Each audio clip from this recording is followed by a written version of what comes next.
I keep hearing about these passion killings and abusive relationships and what do they call them? They call them black women widows. That means women that are out to destroy men. And I'm just at a point in my life where I think that this is not worth it. I don't think it's worth chasing a woman if she is not chasing you back. I mean, if she's chasing you back, eventually you'll meet halfway. But if she's not, then you won't. You're just wasting your time.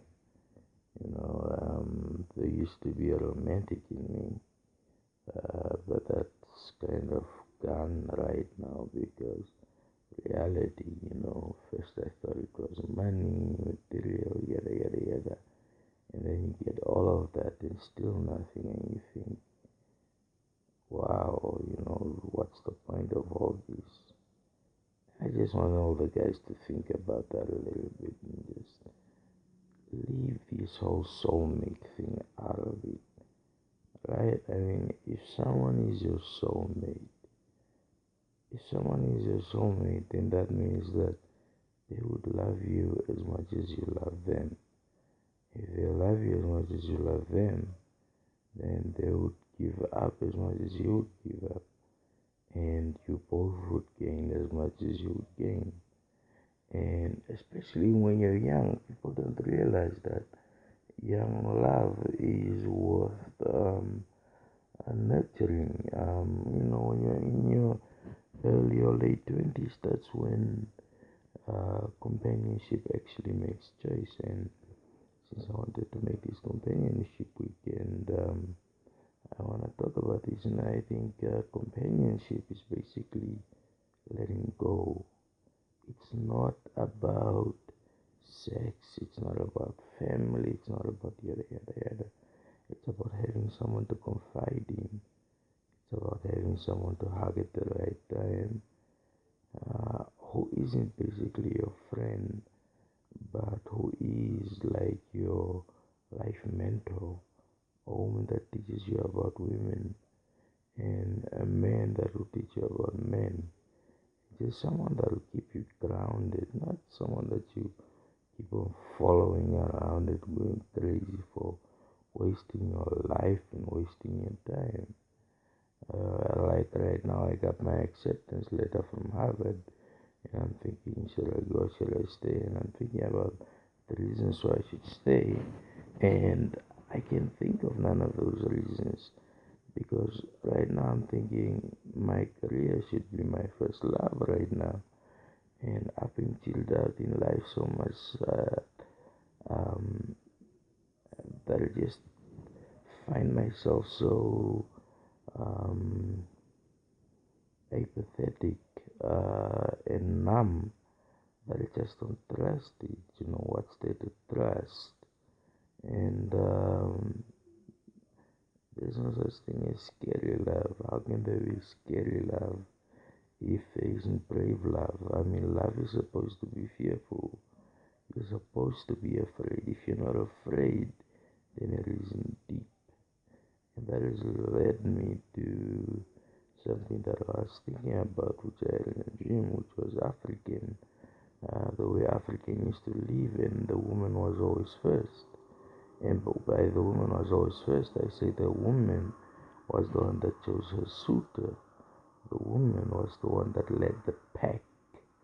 The woman was the one that said, you know what, I think my kids can't be here. My kids will fare better somewhere else. So women were eventually, essentially leaders as they are today, and men could take risks because they had the safety of their companions. Nowadays, men don't have companions. Men just have relationships, and in these relationships, there are girls, girls who aren't particularly loyal, but who are loyal to relationships.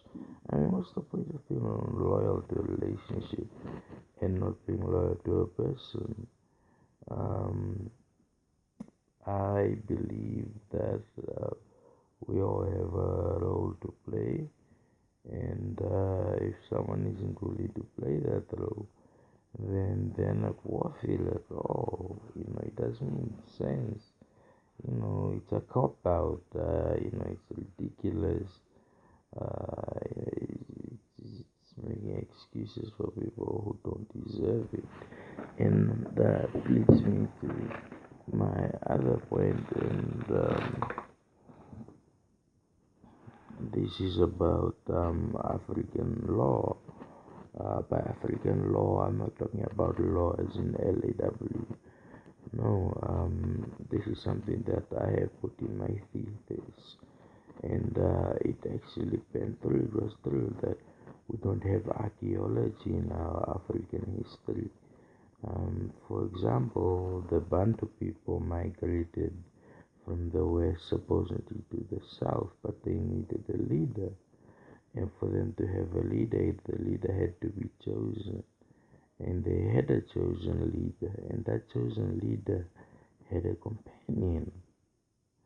And I think this is one of the things that brought about the whole concept of being on the mother's side, leadership being on the mother's side, or royalty being on the mother's side. And this is the way it's remained in most Bantu cultures. Um, these people were able to follow these leaders, and these leaders were hunter-gatherers in that they were able to gather their prey, right? Um, and this is something that's proven by the remains. Now, as we go to Southern Africa, one thing that I noticed is that we started with a lot of iron, light iron, and this is how the Kwangali defended their territory against the Portuguese, because across the river they couldn't, it was like Spitzhoy. They couldn't contest these people who could see at night, because what they did was hunt hippos. They would hunt hippos by throwing them with these spears that had a rope on them, and then pulling them back. And then there was the same thing that they did to their opponent. They would pull it back, and they would still have their weapons.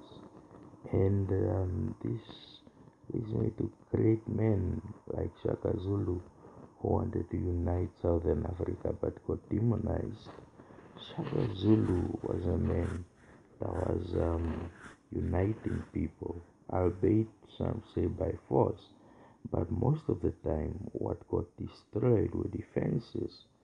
And what I've noticed is that most African villages were built in circles, almost like the Spartans, where you have the sword, the shield, and the circle. So anybody that tried to come in would have to face the circle of armies. And one of the beautiful things that I realized is that women were also warriors. Women were warriors in that they stood beside their men, or their men decided to stand by them, and they actually fought hand in hand. And most people think that women are damsel in distress that should be saved, and nothing annoys me as much as a woman that just wants to be saved. Saved from what? Especially in today's society.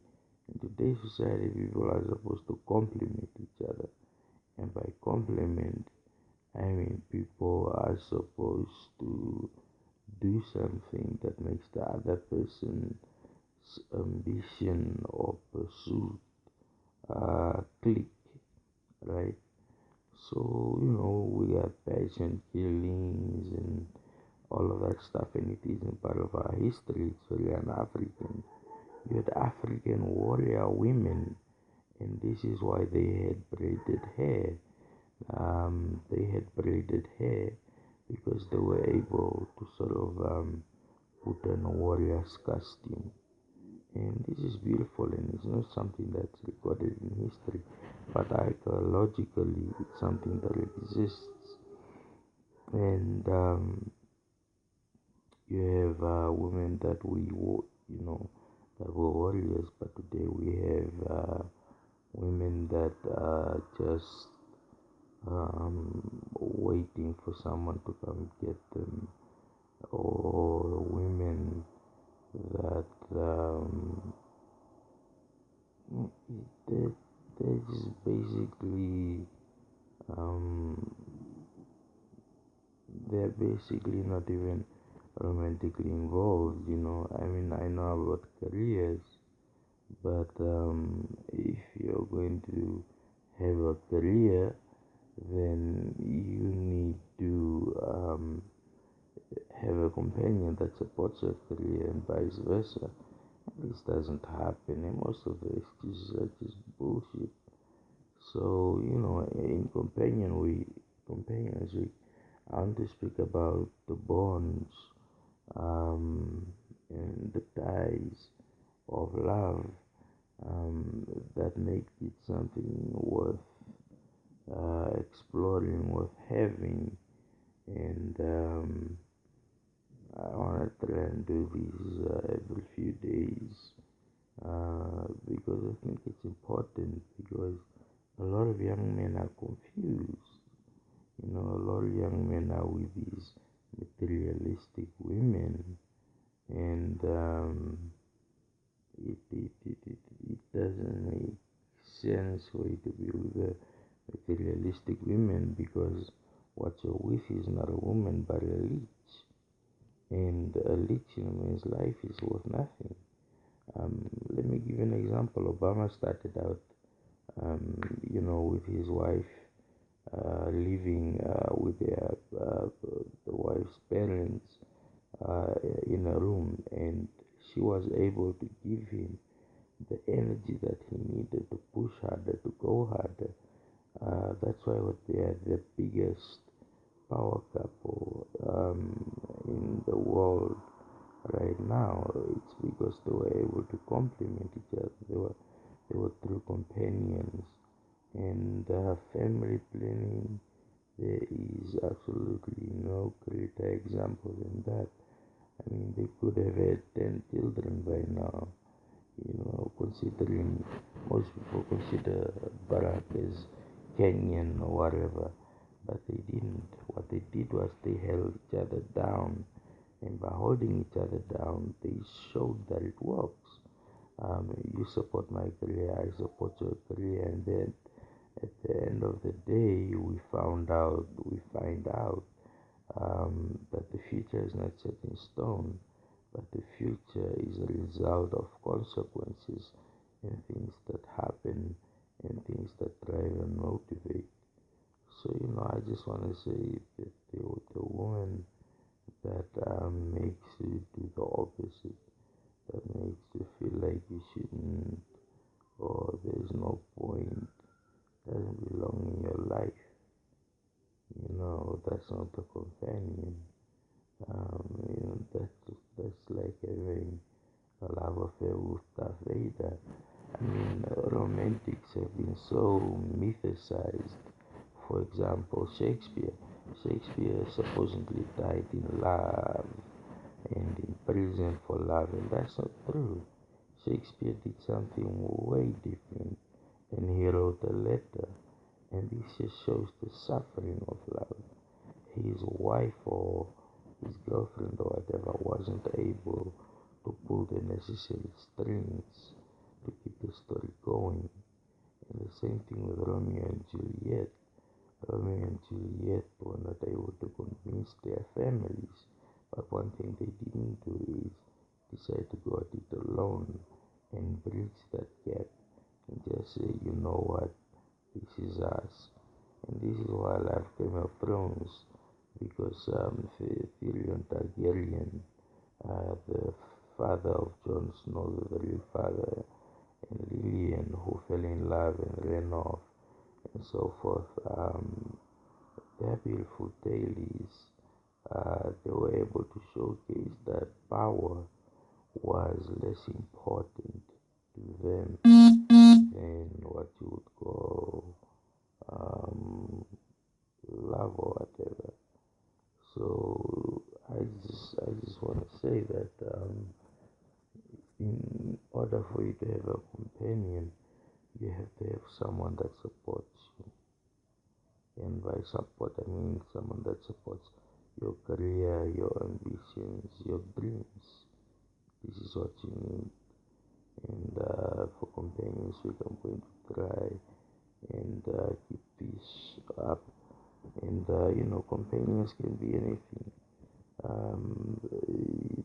It doesn't necessarily have to be a permanent love interest or something, but just someone that drives you. So, I want to say happy companionship to everybody out there.